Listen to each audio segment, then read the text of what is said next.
Bismillahirrahmanirrahim. Assalamualaikum warahmatullahi wabarakatuh. Innal hamdalillah nahmaduhu wa nasta'inuhu wa nastaghfiruh wa na'udzu billahi min syururi anfusina wa min sayyiati a'malina. May yahdihillahu fala mudilla lahu wa may yudlil fala hadiya lahu.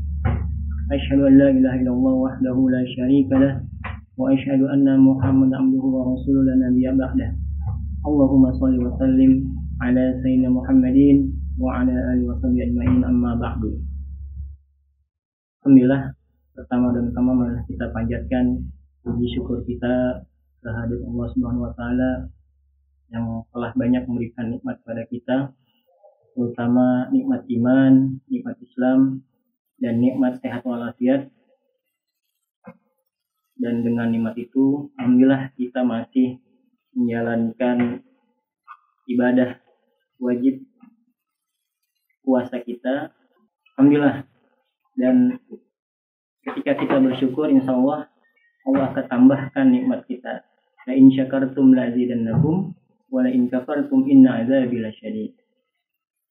Kemudian tidak lupa pula kita curahkan salat dan salam kepada Rasulullah SAW, kedua hasanah kita, suri taulan kita, Nabi yang agung, Nabi yang Allah utus untuk mengemban risalah pada umat manusia seluruhnya, dan mudah-mudahan kita semua adalah mengikut dari Nabi Rasulullah SAW. Alhamdulillah, di kesempatan yang berbahagia ini saya ingin sedikit memberikan kultum atau mungkin tausiah Ramadan. Mudah-mudahan ada manfaatnya buat kita semua, khususnya buat Bapak pribadi dan juga kita semua. Saya ingin mengambil judul adalah jadilah puasa ular, ulat, bukan puasa ulat, bukan puasa ular. Jadi temanya adalah jadilah puasa ulat, bukan puasa ular. Alhamdulillah, di tengah bulan puasa yang penuh berkah ini, insya Allah kita semua mampu dan mau untuk melaksanakan ibadah yang Allah langsung perintahkan pada kita dan juga umat sebelumnya. Bagaimana dalam Al-Quran yang kita semua sudah hafal, ya. Ya ayyuhalladzina amanu kutiba alaikumusiyam kama kutiba alal ladzina min qablikum la'allakum tattaqun. Jadi kita diperintahkan oleh Allah untuk berpuasa. Dan bahkan perintah itu bukan hanya pada kita, tapi pada umat-umat sebelumnya. Tapi kalau kita lihat fenomena sekarang, banyak sekali umat Islam khususnya yang berpuasa itu puasanya sia-sia. Puasanya tidak bermakna. Hanya sekedar menahan lapar, haus, dan hubungan suami istri di siang hari. Padahal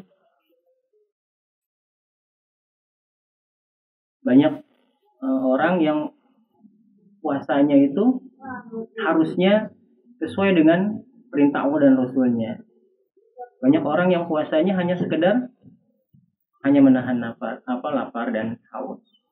Kamin soimin laisa lahu minas siyam illal ju' wal atos. Banyak orang yang puasa tapi dari puasanya itu nggak dapat apa-apa kecuali ju' wal atos.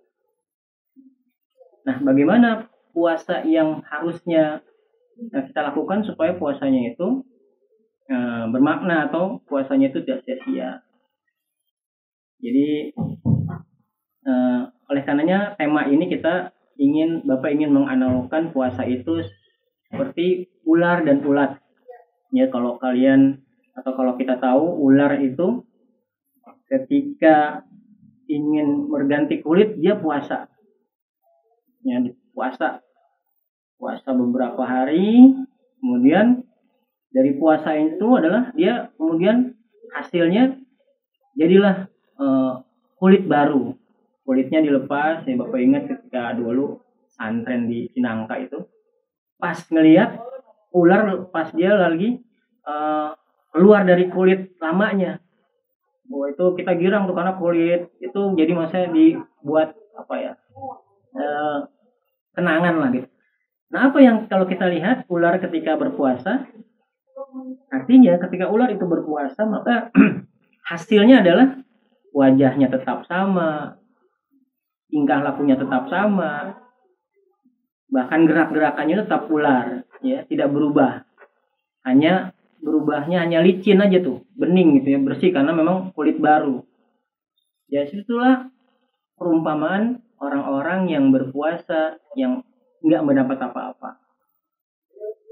Tapi kalau kita bandingkan, kalau kita perhatikan puasanya ulat.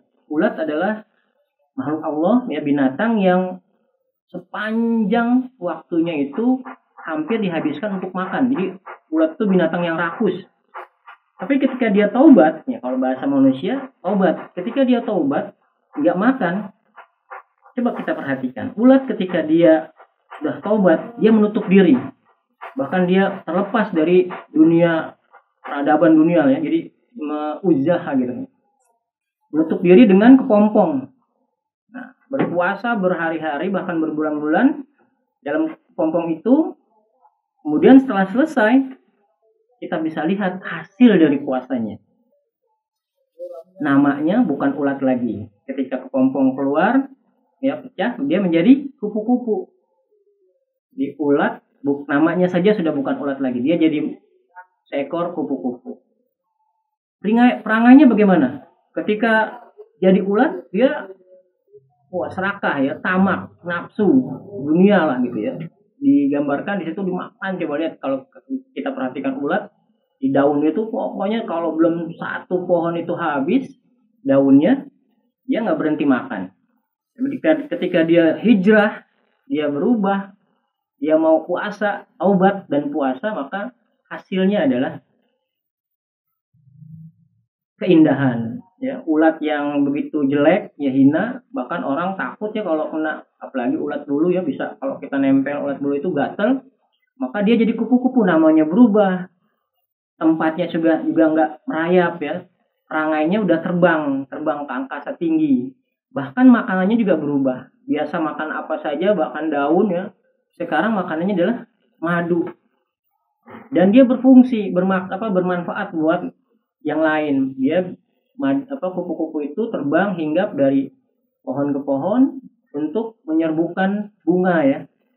Nah, itulah perumpamaan orang-orang yang puasanya bermakna dan bermanfaat. Nah, apa yang Bapak ingin sampaikan di sini supaya puasa kita bermanfaat dan bermakna? Ada banyak hadis, ya, yang mengungkapkan itu. Bapak ingin menyampaikan satu hadis di mana hadis itu menyatakan bahwasanya sungguhnya yang dimaksud dengan puasa itu hakikatnya bukan hanya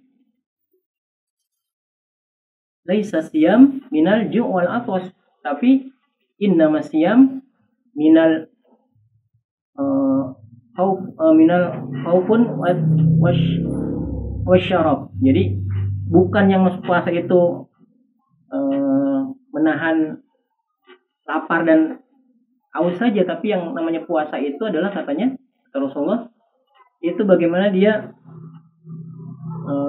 mampu menahan hawa nafsunya. Dua hal, ya, tadi. Pertama adalah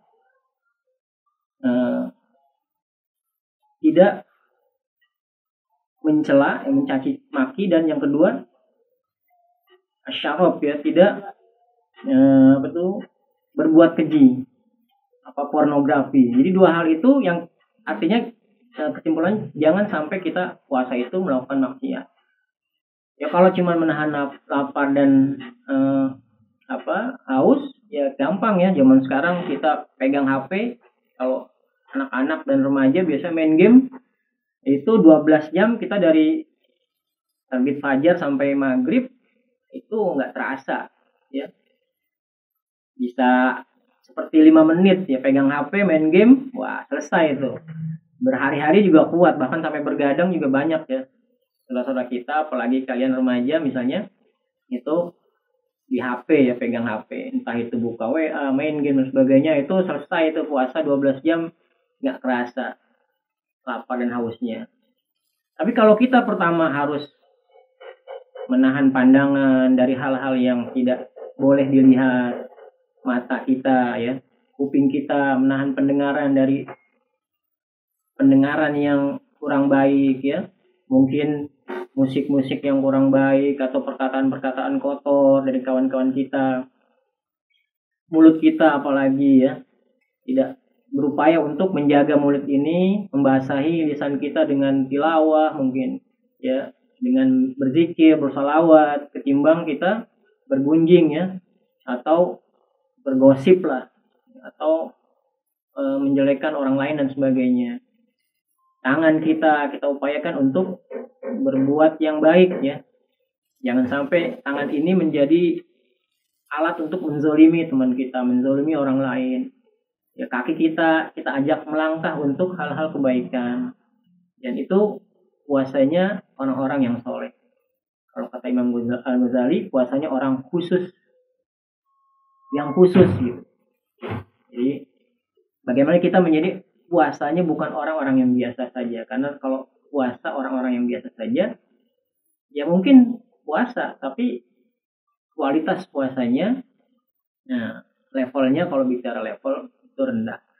Baiklah, di kesempatan kali ini mudah-mudahan ini bermanfaat buat Bapak, terutama saling mengingatkan buat kita semua bahwa sesungguhnya puasa kita ini jadikan puasa yang bermakna.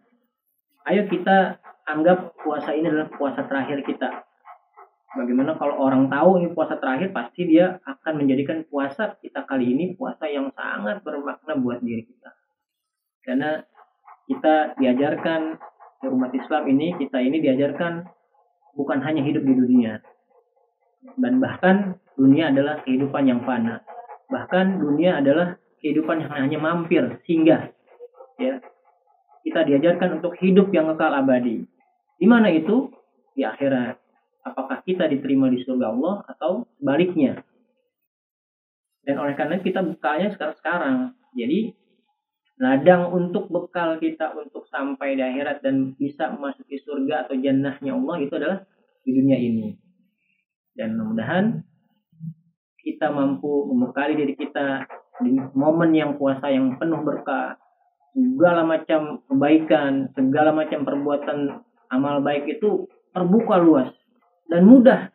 Orang baca Quran di masjid tengah hari, siang hari, sore hari itu nggak ada yang aneh ya. Kalau nggak puasa biasanya kadang-kadang agak sedikit mana gitu. Orang bersedekah dari pagi sampai sore ya, menyiapkan takjil dan sebagainya untuk orang lain tuh sesuatu yang lumrah gitu, yang dimaklumi orang semuanya.